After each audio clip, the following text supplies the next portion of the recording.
Hello बच्चों, कैसे हो आप? वेलकम है आपका फैक्ट्स एंड लॉजिक एकेडमी में। जैसे कि आपको पता है कि आपकी 7th क्लास की बुक जो है वो चेंज हो चुकी है और उसकी जगह एक नई बुक आ गई है। ठीक है, हमने अपने पिछले सेशन में ये भी डिस्कस किया कि कौन कौन से चैप्टर थे उसमें, और हमने पहला चैप्टर जो है वो उसका शुरू किया हुआ है। ठीक है, जो आपका पहला चैप्टर है वो मैंने उसका एक सेशन आपको करवा भी दिया है। उसके 2 पेजेस जो हैं वो हमने कर भी लिए हैं। जिन बच्चों ने वो नहीं देखे वो बच्चे क्या करें, जाके पहले अपना पहला सेशन देखें कि आपका सिलेबस क्या है, आपका इंडेक्स क्या है, कौन कौन से चैप्टर जो है वो आपको रहेंगे और कौन सा जो पहला चैप्टर है वो हम क्या करेंगे, अपना कवर अप करेंगे। क्लियर है? देखो, एक्सप्लोरेशन। अब एक्सप्लोरेशन का मतलब क्या होता है? एक्सपेरिमेंट करना। आप अलग अलग एक्सपेरिमेंट करते ही होंगे अपने अपने घरों में। बच्चे तो वैसे कुछ ना कुछ एक्सपेरिमेंट करते रहते हैं, है ना? तो एक्सप्लोरेशन का मतलब क्या होता है? एक्सपेरिमेंट करना। Of courses is not just about discovering new facts. अच्छा देखो, एक्सपेरिमेंट का मतलब ये नहीं है कि आपने कुछ ना कोई चीज आविष्कार करनी है या उसका कोई फैक्ट देखना है। उसका मतलब है learning about different things in nature. आपने क्या करना है? Learning about different nature. जो नेचर में अलग अलग तरह की जो चीजें पाई जाती हैं उसको क्या करना है?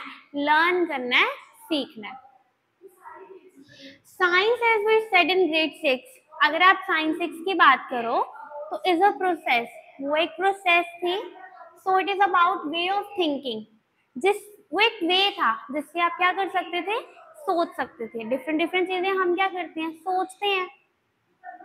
That welcome curiosity, ask question, जिसमें हम क्वेश्चन पूछने में उत्सुक होते हैं, है ना? साइंस में तो ऐसे होता है कि आपने कोई चीज देखी और आपके माइंड में फटाफट क्वेश्चन आ गया कि ये क्या है, ये क्यों हुआ, ये कैसे हुआ। And is open in the unknown. कोई भी क्वेश्चन हो सकता है, कोई भी क्वेश्चन आपके दिमाग में आ सकता है। इन ग्रेड 7, अगर हम 7 की बात करें तो we will try to ask deeper question. यही क्वेश्चन अब इसको हम डीपली डीपली क्या करेंगे? इनको डीपली पूछेंगे। How do you think work? Why do you even happen the way day to? कोई चीज होती है तो वो क्यों होती है? अब फॉर एग्जाम्पल रिएक्शन है आपकी कैंडल। फॉर एग्जाम्पल कैंडल ले लो। कैंडल देखी है ना सारे बच्चों ने, अपने घरों में जलाई भी होगी। अब जो आपकी कैंडल है वो बर्न कैसी होती है? अब बर्न कैसी होती है तो वो पिघलती कैसे है? तो इस तरीके के क्वेश्चन हमारे दिमाग में आते हैं कि भाई ये चीजें हुई तो हुई कैसे और क्यों हुई। And what can we learn from the pattern that we see in nature? और जो आप नेचर में देख रहे हो उससे आप क्या सीखते हो? To do this we have to step out of this book. अगर आपने ऐसा करना है तो आपको बुक्स की दुनिया से बाहर आना पड़ेगा। Step out of the classroom, आपको क्लासरूम के बाहर आना पड़ेगा। And experience the world through activity. Activity करके, एक्सपेरिमेंट्स करके आपको ये चीजों का पता लगाना पड़ेगा। ठीक है, बुकिश नॉलेज जरूरी नहीं है कि जो बुकिश नॉलेज होगी आपने वो पढ़ लिया, हाँ भाई ऐसा ही होता है, ऐसा नहीं है। जो क्लासरूम में मैम आपको पढ़ा रही है वैसा होगा, ऐसा भी नहीं है। आपको क्लासरूम की दुनिया से बाहर आना पड़ेगा, बुक से बाहर आना पड़ेगा। आपको नए नए एक्सपेरिमेंट करने पड़ेंगे, उसको एक्सपीरियंस करना पड़ेगा। ठीक है, these are the experience that we hope will not just be interesting or exciting but also serve as stepping stone to deeper understanding of the environment। अब जरूरी तो नहीं है ना जो आप एक्सपेरिमेंट कर रहे हो वो बहुत इंटरेस्टिंग होंगे या बहुत अच्छे होंगे या आपको एक्साइटमेंट होगी उससे, ऐसा तो जरूरी है नहीं है।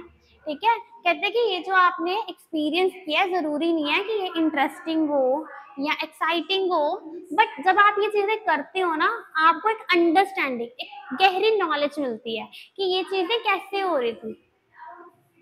We believe that this will also help you to see science on the ongoing process of discovery and not just science explore. You will soon see how human activities are linked to the what happen in the natural world। अब आपकी जो human activity है वो कैसे link है nature से, है ना? वो कैसे ताल्लुक रखती है आपके नेचर से। You will be hope also see the role that science can play in addressing environmental challenges and help in creating a more sustainable world। अब आगे देखो, but let's go back in to the book.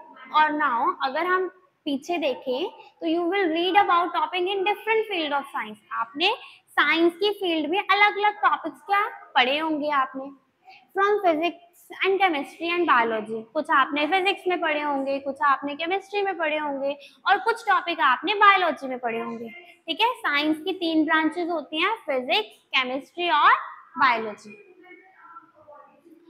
And at science, will they might appear as different chapters as we had said in grade 6। अगर आप 6th class की बात करो तो they are interconnected। ये सारी चीजें आपस में क्या होती हैं, इंटरकनेक्टेड होती हैं, एक दूसरे से जुड़ी हुई होती हैं। ये एक दूसरे से जुड़ी हुई होती हैं, इंटरकनेक्टेड होती हैं। अगर आपको पिछला कंसेप्ट पता होगा तो आप उसको अच्छे से आगे पढ़ सकते हो, और अगर आपको पिछला कंसेप्ट नहीं पता होगा तो आप उसको कैसे अच्छे से करोगे। Scientific idea is one area, often inspire discovery in another, or at least allow to ask question in the another area। अब जब आप डिस्कवरी करती हो ना तो साइंस आपको अलो करती है कि आप क्वेश्चन पूछो, डिफरेंट डिफरेंट एरिया, कहीं से भी आप क्वेश्चन पूछ सकते हो। So let's take a quick journey through our book from this year. अब क्या करेंगे, इस बुक में हम यही चीजें पढ़ेंगे अच्छे से। We will start by looking at the properties of material around us। हमारे आसपास जितनी भी चीजें हैं उसको अच्छे से पढ़ेंगे। ठीक है, क्यों हो रही हैं क्यों नहीं, mostly thing we experience but we have never asked question. पहले उसको एक्सपीरियंस करेंगे कि वो चीज हो कैसे रही है, फिर उसी के बिहाफ पे हम क्या करेंगे, क्वेश्चंस पूछेंगे। Why are some fruits well? अब सबसे पहले अगर आप देखो तो आपके आसपास आप फ्रूट्स खाते हो, सारे बच्चे फ्रूट्स खाते हैं ना। अब कुछ फ्रूट्स अगर आप देखो तो वो खट्टे होते हैं, तो सबसे पहले आपका क्वेश्चन अराइज होता है,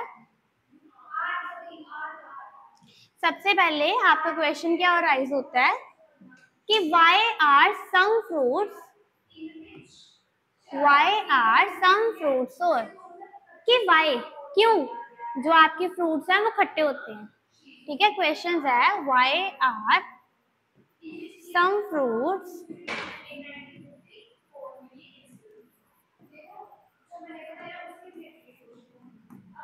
कि आपके जो फ्रूट्स हैं वो खट्टे क्यों होते हैं। ठीक है, पहला क्वेश्चन। दूसरा क्वेश्चन है What happened when we wash a haldi stain on your uniform school। अब देखो आपने क्या किया, आप स्कूल गए, आपकी मम्मा ने आपके लिए एक टिफिन पैक किया था। अब जो टिफिन पैक किया था उसमें क्या थी, सब्जी थी। जब आपने टिफिन खोला तो आपकी जो सब्जी थी वो क्या हुआ, आपके यूनिफॉर्म पे गिर गई। अब जैसे यूनिफॉर्म पे गिरी तो क्या हो गया, हल्दी के उस पे दाग लग गए। अब जब उस पे हल्दी के दाग लग जाएंगे तो बताओ आप अपने यूनिफॉर्म को किस तरीके से वॉश करोगे। ठीक है, तो 2 क्वेश्चन आपने देखे, पहला कि जो आपके फ्रूट्स हैं वो खट्टे क्यों होते हैं, क्या रीजन है उनके खट्टे होने का। और अगर सेकंड क्वेश्चन की बात की जाए कि जब आपके यूनिफॉर्म के ऊपर हल्दी का जो दाग लग जाता है उसको साफ करने के लिए आप क्या करोगे। ठीक है, तो बहुत इंटरेस्टिंग से क्वेश्चन है। ये क्वेश्चन आपको तभी सॉल्व होंगे जब आप क्या करोगे, इसको अच्छे से पढ़ोगे साथ साथ। तो उम्मीद करती हूँ जितना आपको यहाँ पे करवाया गया वो आपको अच्छे से समझ आया होगा। अगर समझ आया होगा तो वीडियो को लाइक शेयर कमेंट जरूर करना। Thank you.